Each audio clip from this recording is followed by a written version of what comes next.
მოგესალმებით, ეს არის ქრონიკა 2 საათზე, ახალ ამბებს თამთა გაზაშვილი გაგაცნობთ. გამოშვებაში ნახავთ.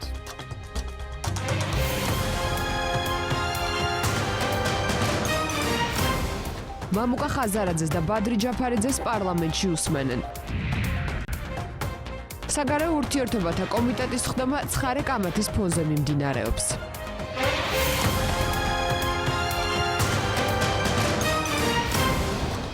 მამუკა ხაზარაძის განცხადებით გიორგი გახარიასგან არჩევნების მეორე ტურის წინ შანტაჟის წერილი მიიღო. TBC ბანკის დამფუძნებლებს პარლამენტში უსმენენ ახლა ბადრი ჯაფარიძე და მამუკა ხაზარაძე.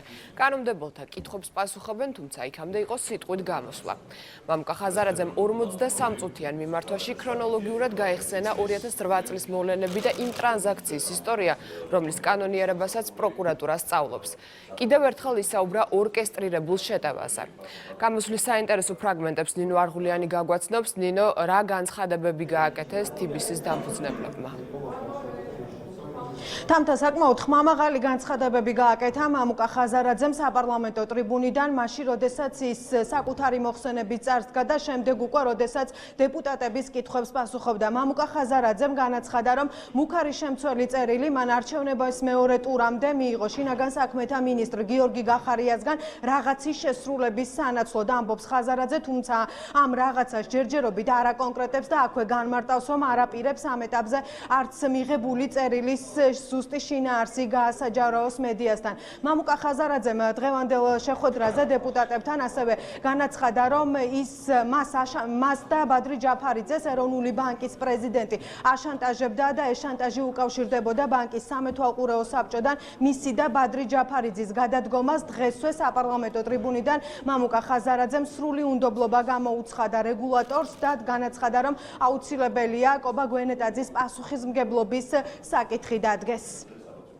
18 წლის ივნისიდან იწყება, შემოდის 4 უწყება, ეს არის ფულის მონიტორინგის სამსახური, ეს არის პროკურატურა, საგადასახადო და ეროვნული ბანკი და პარალელურ რეჟიმში იწყებენ, ესე ვთქვათ, ჩვენგან კონკრეტულად ამ საკითხზე დოკუმენტაციის ამოღებას. მინდა გითხრათ, რომ კანონმდებლობით საბანკო სექტორს არ აქვს ვალდებულება შეინახოს დოკუმენტაცია, რომელიც 6 წელიწადზე მეტია. თუმცა ჩავთვალეთ, რომ დასამალია, რა თქმა უნდა, არაფერი არ არის და მივეცით ყველა ჩვენ ხელთ არსებული დოკუმენტი, რომელიც ჩვენ ქონდა 10 წლის წინადელი, 11 წლის წინადელი არქივში. ეროვნული ბანკი პრაქტიკულად პირდაპირ შემიძლია გითხრათ, რომ მაშანტაჟებდა და გვაშანტაჟებდა მე და ბადრის, მისი პრეზიდენტის და მისი თქვენს მიერ ახლა დარჩეული მოადგილის ვიცე-პრეზიდენტის მხრიდან. ისინი მოვიდნენ გვითხრეს, რომ ჩვენ გამოგვიგზავნეს წერილი, გამოგვიგზავნეს დამოუკიდებელ დირექტორებს. მინდა გითხრათ, რომ 7 წევრი ყავს TBC ბანკს სამეთვალყურეო საბჭოში აქ და 9 წევრი ყავს ლონდონის ბირჟაზე.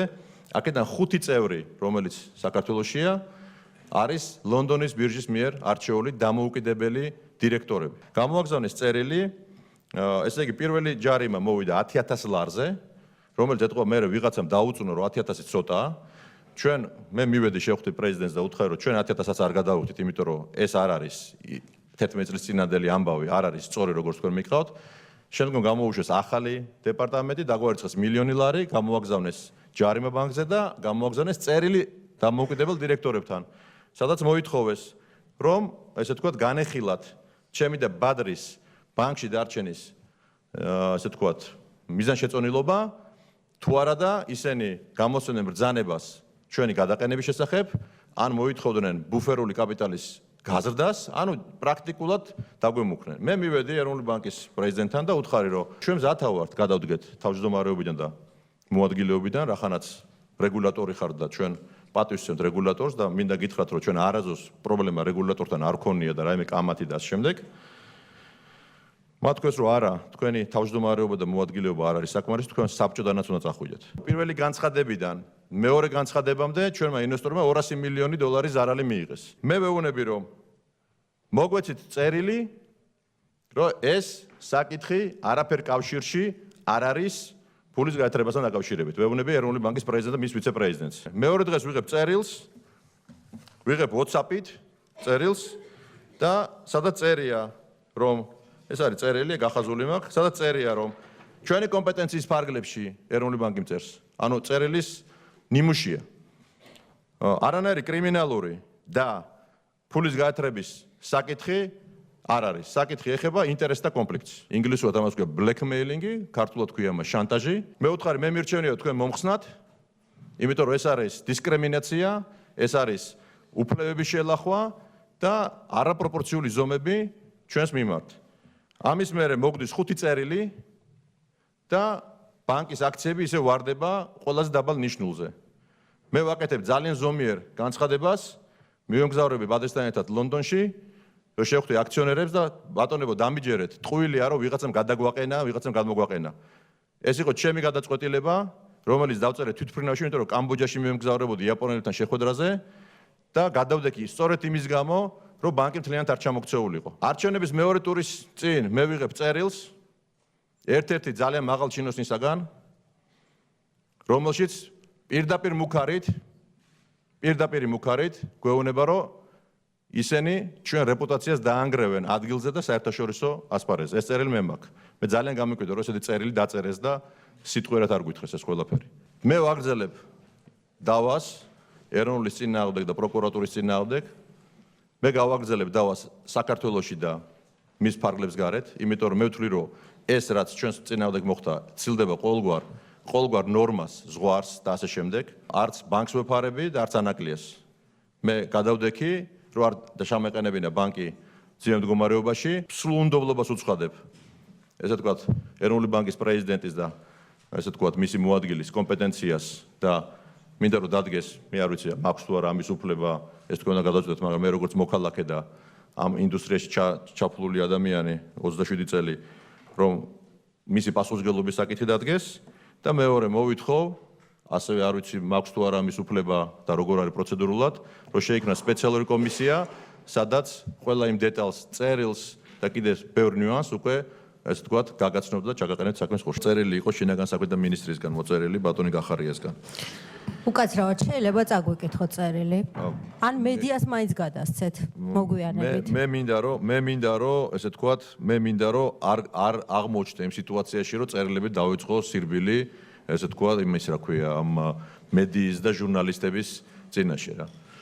ეს არის მუქარის წერილი რაღაცის შეასრულების საფასურად, რომელიც ჩვენ არ გავაკეთებთ და არც გავაკეთებთ. მამუკა ხაზარაძემ საკუთარი გამოსვლა დეპუტატების წინაშე რამდენიმე ნაწილად დაყო. ორკესტრირებული შეტევის ნაწილში, როგორ განმარტა ხაზარაძემ, მაყურებელმა უკვე მოისმინა, რაც შეეხება სადავო ტრანზაქციას. სადავო ტრანზაქციასთან დაკავშირებით დღეს TBC-ის დამფუძნებელმა თქვა, რომ 2007 წელს ბანკი საკმაოდ რთულ პირობებში დადგა, ამიტომ მათ მოუწიათ ფორს-მაჟორულ სიტუაციაში კონკრეტული სესხის აღება და ამ სესხის ფარგლებში მოხდა სწორედ ავთანდილწერეთლისთვის 17 მილიონი დოლარის გამორთმევა. ის ამბობს, რომ ავთანდილწერეთელთან აკავშირებს კარგი საქმიანი ურთიერთობა და ამ სესხს არანაირი არ ქონია. ამ სესხთან დაკავშირებით მოგვიანებით არ მომხდარა არც ფულის გათეთრების მცდელობა არ ყოფილა ამ სესხის ფარგლებში. დღეს მამუკა ხაზარაძემ ასევე დეტალურად ისაუბრა და განაცხადა, რომ ავთანდილწერეთელთან აკავშირებს საქმიანი ურთიერთობა და რამდენიმეჯერ მოხდა მასთან ასეთი ტიპის თანამშრომლობა და ის ფული, რომელიც მან ავთანდილწერეთლისგან ისესხა, ხაზარაძის განცხადებით, მას ბანკთან არ დაუკავშირებია. ვიღებთ 60 მილიონ დოლარს პერსონალურ კრედიტს მე და ბადრი ჯაფარიძე JP Morgan-ისაგან და აშმორის ფონდისაგან. იმისათვის, რომ ჩვენ 200 მილიონზე ავსულიყავით, ბუნებრივია 10 მილიონს დებდა AFC და DG, ჩვენ დაგვაკლდა 20 მილიონი. 3 მილიონი ვისესხეთ პიროვნულად ერთი ჩვენი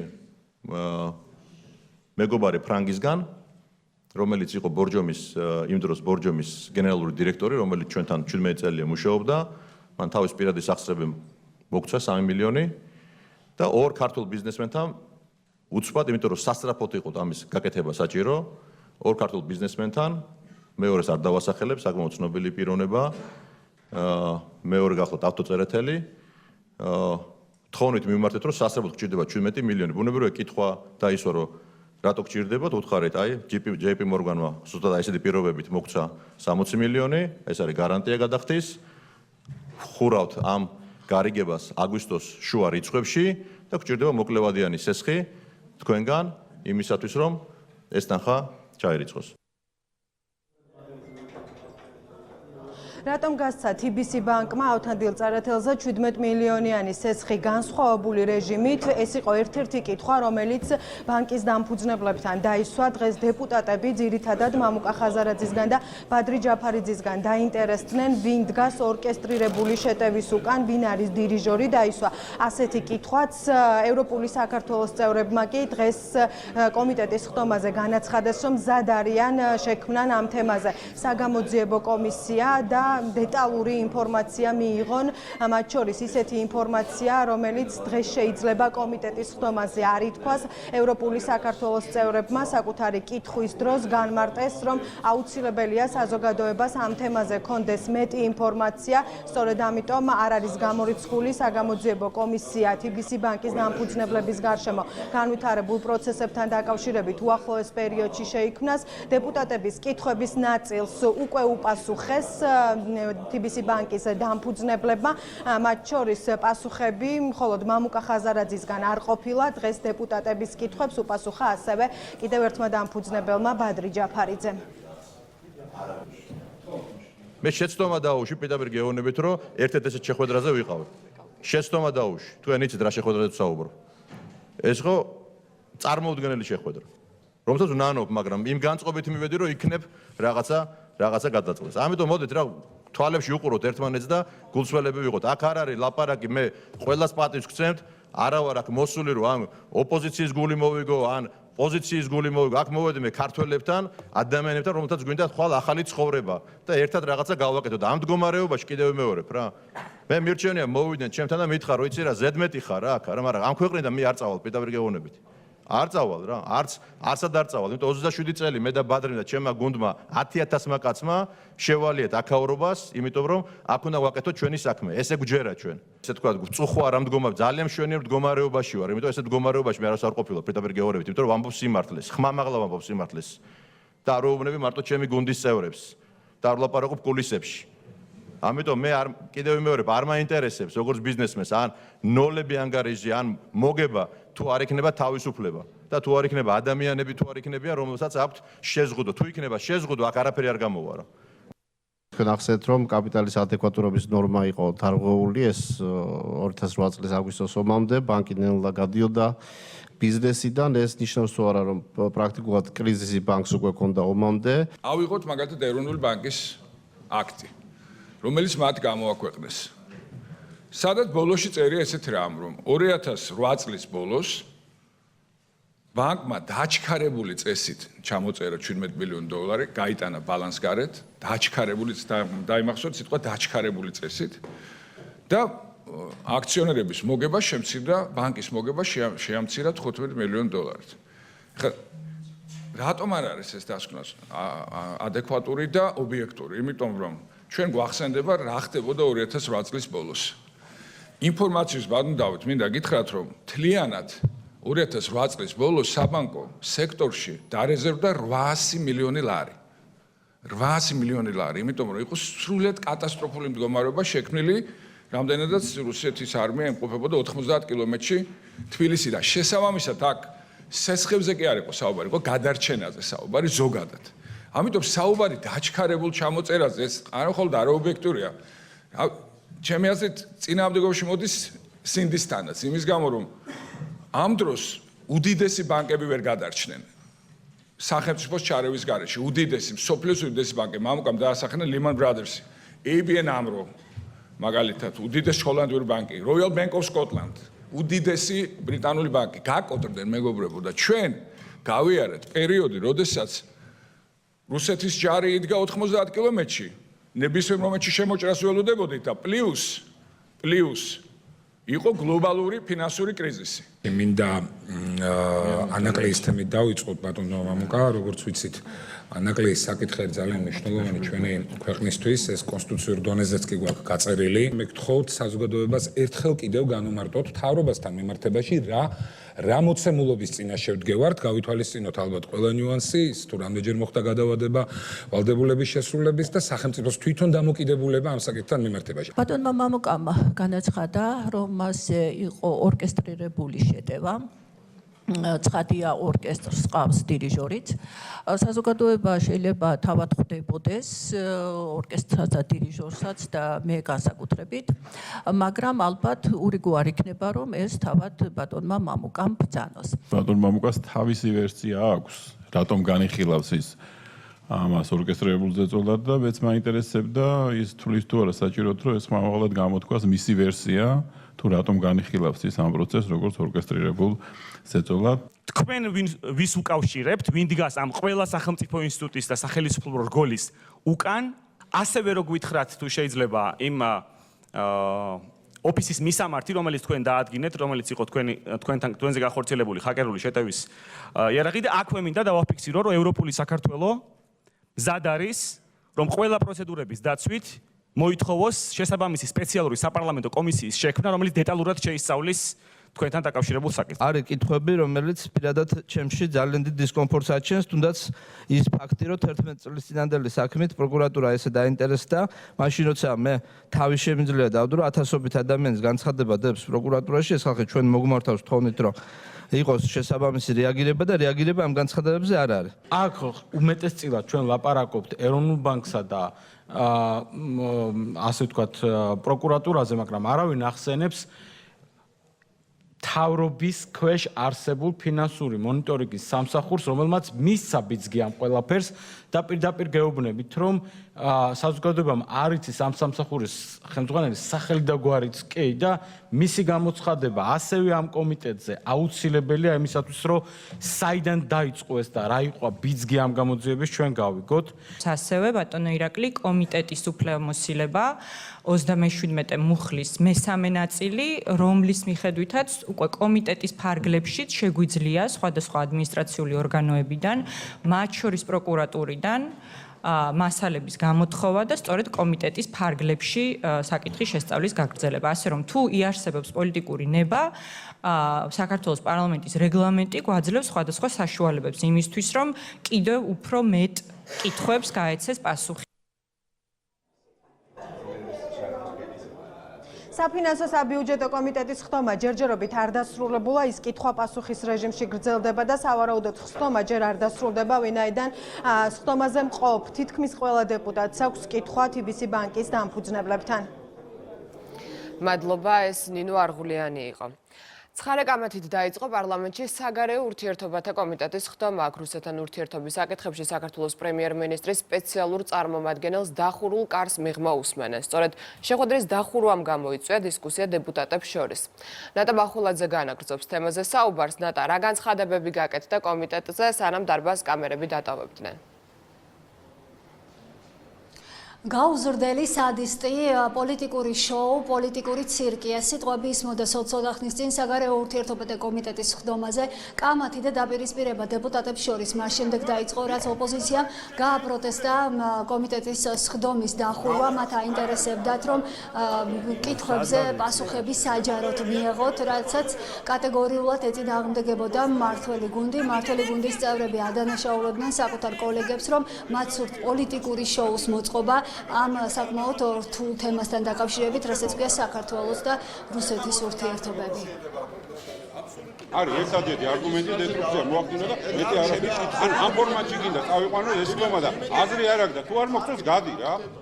არა, ჩვენ ეს მუშაობას ვერ გავიგებ. რას ქვია, გადი რას თუ არ მოხდეს. გადაჭექი რა ადამიანიანთან, თუ არ მოხდეს გადი. მე სადაც მინდა იქ გახვალ მალე. სადაც მინდა იქ დადი. ხო, რას იქ ლაპარაკობ, არაფერ არ გეცნობ. არ ჩვეულები დესტრუქციული ადამიანი ბრძანდები. წითელი კვეთი ხარ მოგერია. წითელი კვეთი ხარ. საერთოდ როგორ გიზით ეს ადამიანია? და კიდე ლექციებს გვიკითხავს აქ დემოკრატიაზე, სადისტი ეს. ეს ცირკი არის სპეციალურად მოწყობილი იმისთვის, რომ თავარი თემად წამოწიონ ერთი. უნდა თუ არა მართლ გუნდს ღია რეჟიმში განხილვა ვითომ და რაღაცა მიზნებით არის ეს საკითხი დახურული. ეს ყველაფერი რაც არის შოუ არის ტელევიზიისთვის გაკეთებული და დავხუროთ. რასაც თქვენ შოუს ეძახით, მაგას ქვია დემოკრატია და ანგარიშვალდებულება. ბიძინა ივანიშვილისგან მიაქვს გზავნილები და მოაქვს გზავნილები და ძალიან დიდი ბოდიში ბიძინა ივანიშვილი ამ პარლამენტში როდესმე მოვა მაინტერესებს. ბიჭო, ელაპარაკე შენაირ სულელებს, ბიჭო. გაუზრდელი ეს. რა მოხდა ბატონო? არაფერი დისკუსიის ატანა უჭირთ ჩვენი უმრავლესობის წევრებს. როცა ხედავენ რომ სუსტი პოზიცია აქვს, კარგავენ თავშეკავებას. ელემენტარული ძილობის ამბავია, რომელშიც ადამიანებს ცდილობენ რომ ჩაგვითრინონ და რაღაც კონფლიქტამდე მიგიყვან. არა, ხელშეხედამდე არ მისულათ, საბედნიეროდ აქამდე არ მისულა და იმედი აქამდე არ მივაქვს, იმიტომ მე სხვა ტიპის და სხვა ტიპის პოლიტიკური პროცესის მომხრება, ამის მოწინააღმდეგე ვიყავი კონფლიქტების ყოველთვის. ეხლა რაც მოისმინეთ ოპოზიციის მხრიდან ადეკვატური. არა, აბსოლუტურად არაადეკვატური, მე შევეცდები რომ ავხსნა, რამდენად არაადეკვატურია ეს, არ ვიცი, რამდენად დავაკმაყოფილებ, არ ვიცი. ყველაფერზე ვილაპარაკებ. თვით რომ უნდა დახურიყო. თვით რომ უნდა დახურიყო. არ ვარ პარლამენტის წევრი. ამ წუთებში ზურაბ აბაშიძე ოპოზიციის შეკითხვებს პასუხობს. ოპოზიციამ თავიდანვე დაანონსა, რომ მათ შეკითხვები ექნებოდათ ბიძინა ივანიშვილისა და ზურაბ აბაშიძის შეხვედრასთან დაკავშირებით, თუ რატომ შეხვდა კარასინი აბაშიძის შეხვედრამდე ერთი დღით ადრე ზურაბ აბაშიძე პრემიერის წარმომადგენელი ბიძინა ივანიშვილს. ზურაბ აბაშიძე ამაში პრობლემას ვერ ხედავს და აანონსებს იმასაც, რომ იმ შემთხვევაში თუ ბიძინა ივანიშვილს სურვილი ექნება მას შეხვდეს აბაშიძე კარასინის შეხვედრის შემდეგაც მისთვის ეს არ არის პრობლემა. გარდა ამისა, დღეს ზურაბ აბაშიძემ ისაუბრა მედიასთან იმის თაობაზე, რომ ძირითადი აქცენტი მისი მხრიდან გაკეთდება 2011 წლის ხელშეკრულებაზე საქართველოსა და რუსეთს შორის. ეს არის საბაჟო ხელშეკრულება, რომელიც მოიცავს საბაჟო პუნქტების განთავსებას. უკვე შექმნილია სამმხრივი კომისია საქართველოს, რუსეთის და შვეიცარიის მონაწილეობით და უკვე ხელმოწერილია ეს დოკუმენტი და სავარაუდოდ მისი იმპლემენტაცია უახლოეს მომავალში დაიწყება. ბატონი ბიძინა გახლავთ, მართველი პარტიის თავმჯდომარე. სხვათა შორის მისი პრემიერობის დროს დაიწყო აი ეს პირდაპირი დიალოგი, ეგრეთ წოდებული პრაღის ფორმატი. მე სანამ პრაღაში წავალ, რა თქმა უნდა, ხვდები პრემიერ-მინისტრს დაბრუნების შემდეგაც შევხვდი მას უკვე. ხვდები საგარეო საქმეთა სამინისტროს ხელმძღვანელობას, დაუბრუნდი და უკვე შევხვდი. ხვდები შესაბამისი უწყებების ხელმძღვანელებს, ხვდები ჩვენ დასავლელ პარტნიორებს, დიპლომატებს. აი, ეხლაც მექნება ეს შეხვედრები იმისათვის, რათა მაქსიმალურად ჩავაყენო საქმის კურსში, როგორ მიმდინარეობს ეს დიალოგი, რა საკითხებს განვიხილავთ, რა პრობლემებია და შესაძლებლად მოვისმინოთ მათგან რჩევები. ეს შეხვედრაც იყო აბსოლუტურად ნორმალური მოვლენა. 2011 წლის შეთანხმება მოგეხსენებათ გაფორმდა წინა ხელისუფლების დროს. ჩვენ ვაგრძელებთ ამ საქმეს, ეს საერთაშორისო ვალდებულებაა ჩვენი. ნამდვილად მიუღებელი არის ის ტონი და არანაირად არ არის სასარგებლო სამშვიდობო პროცესების კონტექსტში ნამდვილად. ფორმატს რაც შეეხება, ეს ყველამ ძალიან კარგად იცით თუ რა არის ამ ფორმატის დატვირთვა. ეს არანაირად არ ეხება პოლიტიკურ საკითხებს, ეკონომიკურ, სავაჭრო, ჰუმანიტარულ საკითხებზე არის ეს ფორმატი მომართული. შესაბამისად არ ვთვლი არანაირად, რომ ამ ფორმატის გაუქმება არის მიზანშეწონილი. დერეფნის თავში და დერეფნის ბოლოში ზუგდიდთან აქაც რუსეთის ტერიტორიაზე და ამ გამოსასვლელში, ანუ სადღაც ცხინვალსა და გორშორის. ისევე როგორც ლარსზე, როგორც რუსეთის ფედერაციის მხარეს, ისე ჩვენთან საქართველოს ტერიტორიის მხარეს.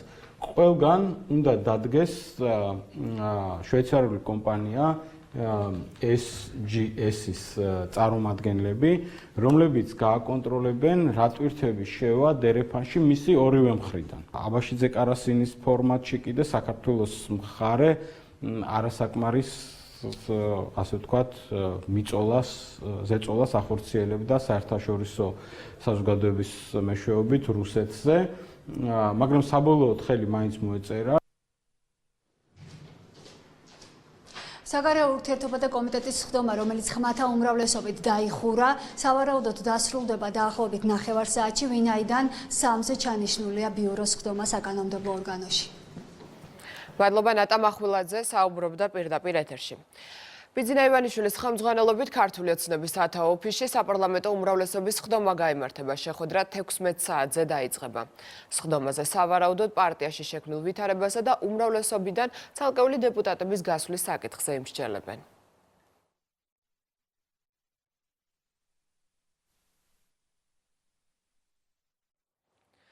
შოთა შალელაშვილმა ფრაქცია მრეწველები დატოვა, მან ფრაქციის ხელმძღვანელს განცხადებით დღეს დილით მიმართა, როგორც დეპუტატი ამბობს, ის რჩება ფრაქცია ქართულ ოცნებაში და შესაბამისად საპარლამენტო უმრავლესობაშიც.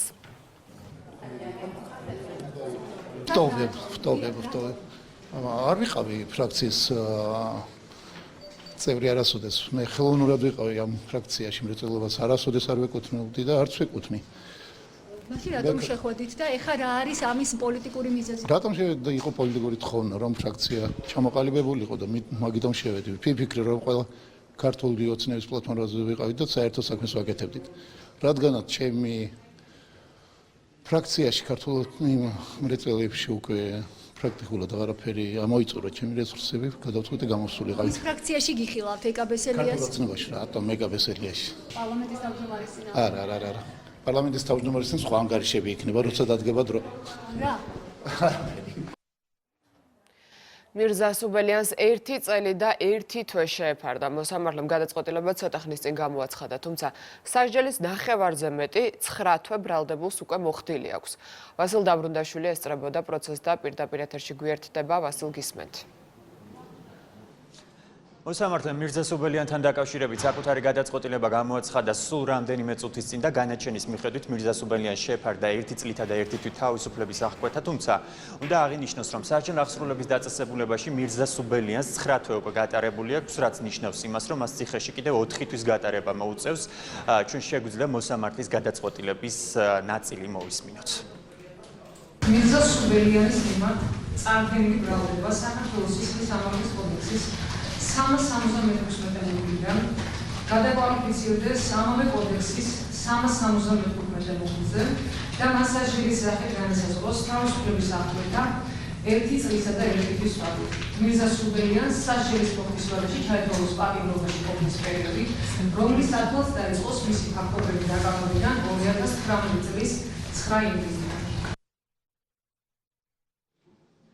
როგორც მოისმინეთ, მოხდა საქმის გადაკვალიფიცირებაც, თუ მირზა სუბელიანს აქამდე დანაშაულის შეუტყობინებლობას ედავებოდნენ, ეხლა დანაშაულის დაფარვას ედავებიან. დღევანდელ სასამართლოს სხდომას და მოსამართლის გადაწყვეტილების გამოცხადებას ესწრებოდა სხდომათა დარბაზში ზაზა სარალიძეც, რაც შეეხება დაცვისა და ბრალდების მხარეს.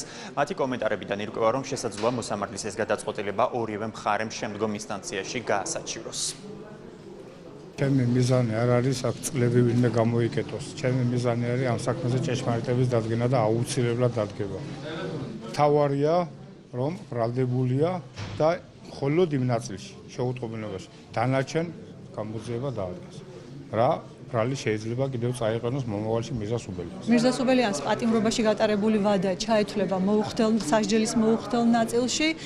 რაც შეეხება ჩვენს მოთხოვნას, ჩვენი მოთხოვნა იყო მსუბუქი სასჯელის შეფარდება მისთვის და სამართლებრივი საფუძველი მოთხოვნისა გახლდათ ის, რომ დანაშაული განეკუთვნებოდა ნაკლებად მძიმე დანაშაულთა კატეგორიას, არ არსებობდა დამამძიმებელი გარემოებები, თუმცა სასამართლომ მოახდინა დანაშაულის გადაკვალიფიცირება დანაშაულის დაფარვაზე და განუსაზღვრა ესეთი სასჯელი. ბრალდების მხარისთვის ამ ეტაპისთვის გაუგებარია ის არგუმენტები და მიზეზები, თუ რის გამო მოხდა ბრალდების გადაკვალიფიცირება შეუტყობინებლობის ბრალდებიდან დანაშაულის დაფარვის ბრალდებაზე.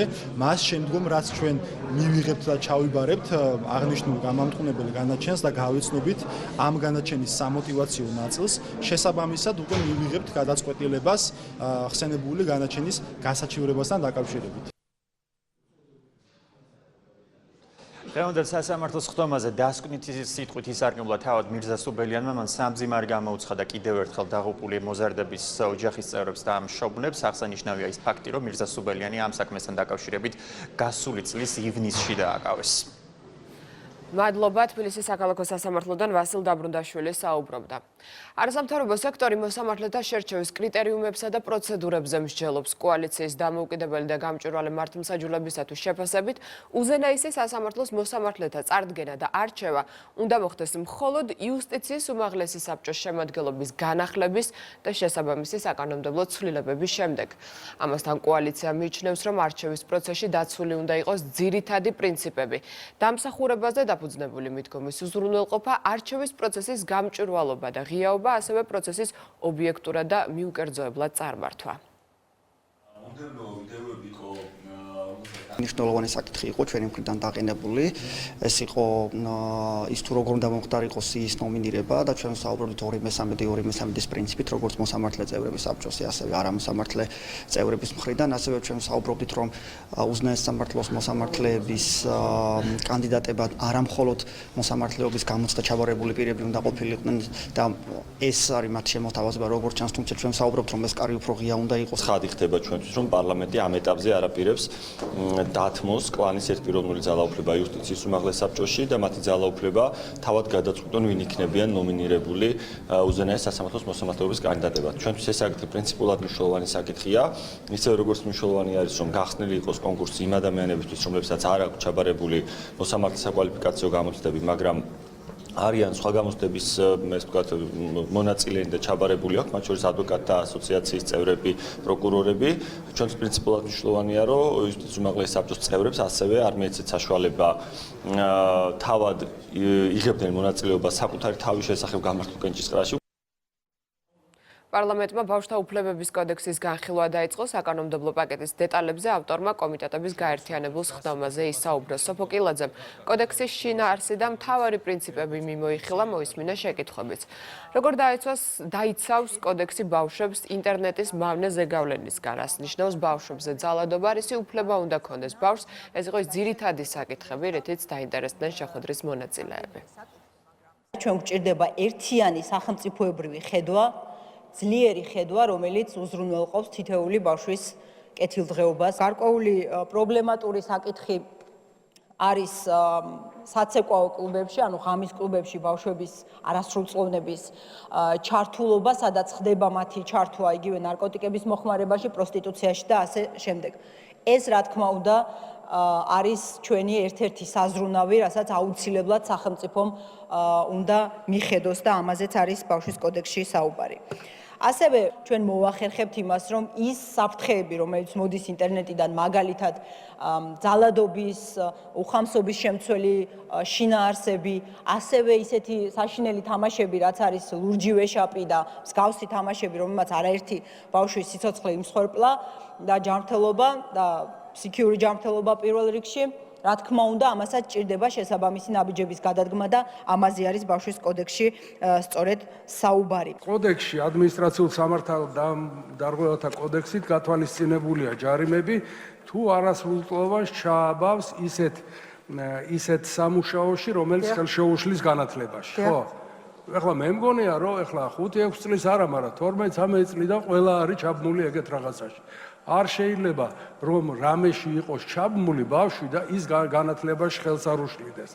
ეს ძალიან დიდი სპექტრი გამოვა და მე მგონია რომ ცოტა უნდა დაკონკრეტება ქონდეს ამას. და თავისთავად ცხადია, მე მიმაჩნია, რომ ასრულების მექანიზმი უფრო დასახვეწი არის. აქ არ ჩანს აი მთლიანობაში როგორ უნდა იქნეს აღსრულებული. საცხოვრისის უფლება, ქალბატონო სოფიო, რაც არის ყველაზე მთავარი და ყველაზე დიდი უბედურება ჩვენს ქვეყანაში. უამრავი ბავშვი არის უკანასკნელი საცხოვრისის გარეშე დატოვებული ბანკების მიერ. ზედმეტად თავისუფლება ხო არ მიგაჩნიათ ბავშვებისთვის დამღუპელი. ზედმეტად თავისუფლება მაქვს ხედულობაში ის, რომ ჯერ ერთი ბავშვებზე ძალადობა უნდა იყოს დაკონკრეტებული, რა არის ბავშვებზე ძალადობა, იმიტომ რომ პატარა რაღაცა შენიშნის გულისთვის მასწავლებლებს უკვე ყრიან სკოლებიდან. პატარა შენიშვნა თუ არ მიეცავ ბავშვს და ბავშვი ცოტა მკაცრად თუ არ გაიზარდა, არ ამგონია მისგან რამე დადგეს ნორმალური. ხანძარი იყო თბილისში კოხრეძის ქუჩაზე ცეცხლი დილით კერძო სახლს გაუჩნდა. შემთხვევის დროს დაშავდა ერთი მამაკაცი, მან ზედაკიდურების დამწვრობა მიიღო. მისი ჯანმრთელობის მდგომარეობა ამ დროისათვის სტაბილურია. ადგილზე სასწრაფო და 5 სახანძრო სამაშველო ბრიგადა იყო მობილიზებული. ჯერჯერობით უცნობია რამ გააჩინა ხანძარი. ერთ-ერთი ვერსიით ეს ელექტროგაყვანილობას უკავშირდება. სულ 4 საცხოვრებელი სახლი დაიწვა, დაზარალებულები ნაძალადების გამგეობის წარმომადგენლებმა მოინახულეს. დაშავებული ერთი არის გადაყვანილი ხელის დამწვრობით, როგორც ვიცი, ჰოსპიტალიზირებულია. 4 ოჯახი დაიწვა. მიზეზად რა შეიძლება გამხდარიყო ამ ხანს? ჩემი ფიქრით ელექტროგაყვანილობა როგორც ლაპარაკობ. 4 ოჯახია დაზარალებული ხანძრის შედეგად, ერთი დაშავებულია, ხელები აქვს დამწვარი და გადაყვანილია მეცხრე სამავთყოფოში. ერთი ოჯახი ითხოვს ღამის გასათებს და გამგეობა აღმოუჩენს დახმარებას. გამოძიება ჯერ არ დამთავრებულა, სხვა დახმარების საუბარზე ჩვენ ვერაფერს ვერ გეტყვით ჯერჯერობით, ამაზე კომისია იმსჯელებს. ვისაც არ აქვს ალტერნატიული საცხოვრებელი ადგილის საშუალება, ჩვენ დავეხმარებთ. როგორც სახანძრო გვეუბნება და თქვა ერთ-ერთმა დაზარალებულმა, რომელიც სამავთყოფოშია გადაყვანილი, სიგარეტს ეწევდა და ჩაეძინა. რუსთავში ბუნებრივი აირის ნამწვით მოწამლულებმა სამედიცინო დაწესებულებები უკვე დატოვეს. ექიმების ინფორმაციით მათი მდგომარეობა დამაკმაყოფილებელია. 7 ადამიანი, მათ შორის 6 ბავშვი რუსთავის მე-11 მიკრორაიონში გაზის ნამწვით გუშინ მოიწამლა. გავრცელებული ინფორმაციით დედა აბაზანაში ბავშვებს აბანავებდა, რა დროსაც ერთ-ერთმა მცირეწლოვანმა გონება დაკარგა. წინასწარი ინფორმაციით ინტოქსიკაციის მიზეზი ტექნიკური ნორმების დარღვევით დამონტაჟებული წყლის გამათბობელია.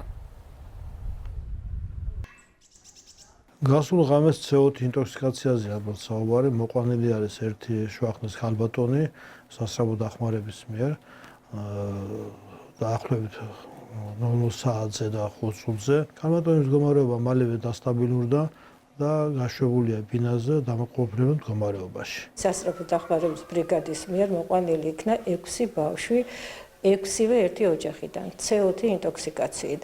მათგან 2 ბავშვი იყო შედარებით მძიმედ, რომლებმაც აბაზანაში წყლის გამაცხელებლის ხმარების შემდეგ დაკარგეს გონება.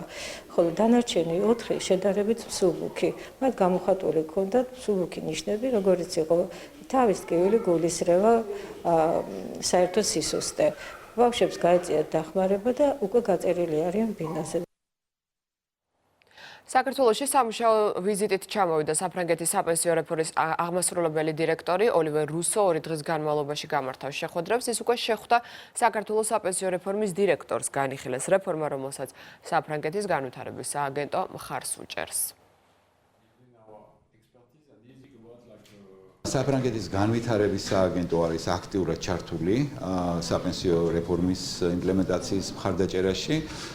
მათ აქვს საკმაოდ თანხა გამოყოფილი ამისთვის. ჩამოყავთ ექსპერტები, მათ შორის ბატონი ოლივერიც არის აი ამ ფარგლებში ვიზიტით ჩამობრძანებული.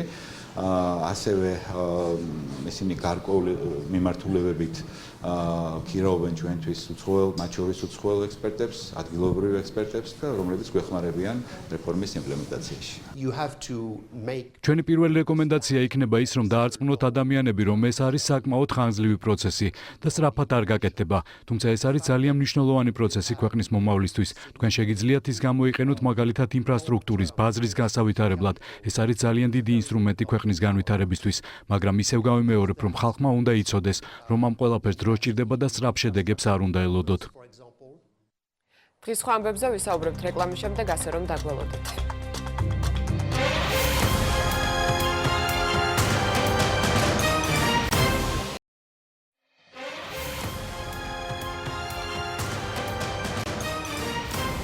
რეკლამის შემდეგ ქრონიკა კვლავ პირდაპირ ეთერშია. ალაბამაში სტიქიის შედეგად დაღუპულთა რაოდენობა გაიზარდა. ბოლო მონაცემებით დამანგრეველმა ქარიშხალმა 23 ადამიანი იმსხვერპლა, 50-ზე მეტი კი დაშავდა.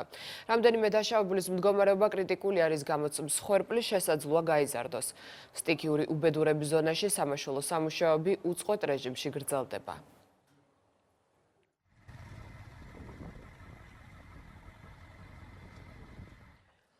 უამინდობა ავღანეთში ყანდაარის პროვინციაში მდინარის ადიდების შედეგად სულ მცირე 20 ადამიანი დაიღუპა დატბორილი ათობით დასახლებული რაიონი. 2000-ზე მეტი სახლი დაზიანებულია, 1000-მდე ადამიანი ამ დრომდე დაკარგულად ითვლება. მათ შორის ბავშვებიც არიან.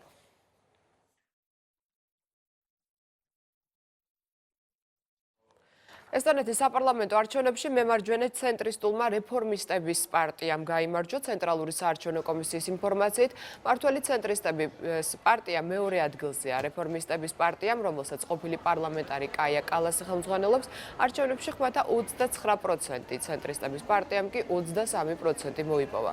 პოზიციები გაიუმჯობესა ულტრამემარჯვენე ესტონეთის კონსერვატიულმა სახალხო პარტიამ, რომელმაც ხვეთა 17.8% მიიღო. მომავალ საკანონმდებლო ორგანოში შევლეს სოციალ-დემოკრატებიც, მთავრობის ფორმირების უფლება პირველ ადგილზე გასულ პარტიას აქვს, რაც იმას ნიშნავს, რომ კაია კალასი სავარაუდოდ ესტონეთის პირველი ქალი პრემიერ-მინისტრი იქნება.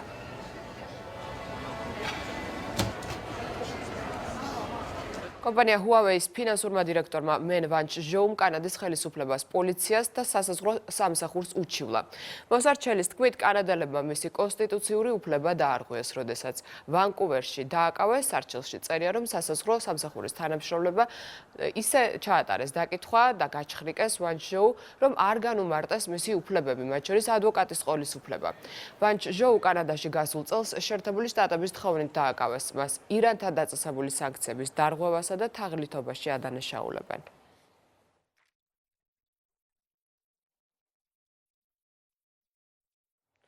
უნგრეთის პრემიერ-მინისტრმა ვიქტორ ურბანმა ევროპის სახალხო პარტიის იმ წევრებს, რომლებიც იპიპიდან უნგრეთის მმართველი პარტიის ფიდესის გარიცხვას მოითხოვენ, იდიოტები უწოდა. თავდასხმა, რომელიც მემარცხენეებისაგან მოდის, მიმართული არა ჩვენი, არამედ ევროპის სახალხო პარტიის შესუსტებისაკენ.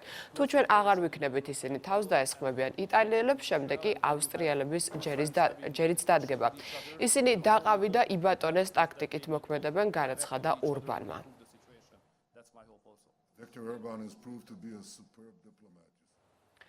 პორტუგალიაში ტრადიციული ყოველწლიური კარნავალი გაიმართა, ღონისძიებას ტორეს ვარდასი მასპინძლობდა, ქალაქის ქუჩებში კოსტიუმირებული სანახაობები მოეწყო. წლევანდელი ფესტივალის მთავარი თემა პოლიტიკური და სოციალური სატირა გახდა. კარნავალზე დონალდ ტრამპის, კიმ ჩენ ინის და სხვა პოლიტიკური ლიდერების გიგანტური თოჯინები გამოიტანეს.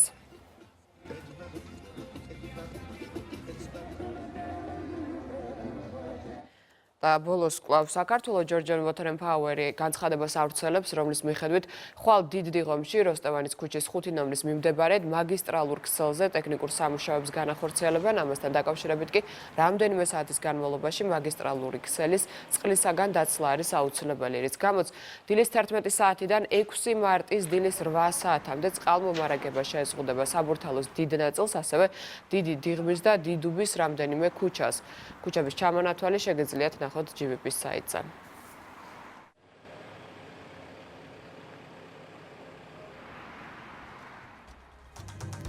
დღის ყველა ამბავი ვრცლად შეგიძლიათ ნახოთ Imedi News-ზე, მე ამით გემშვიდობებით, დროებით.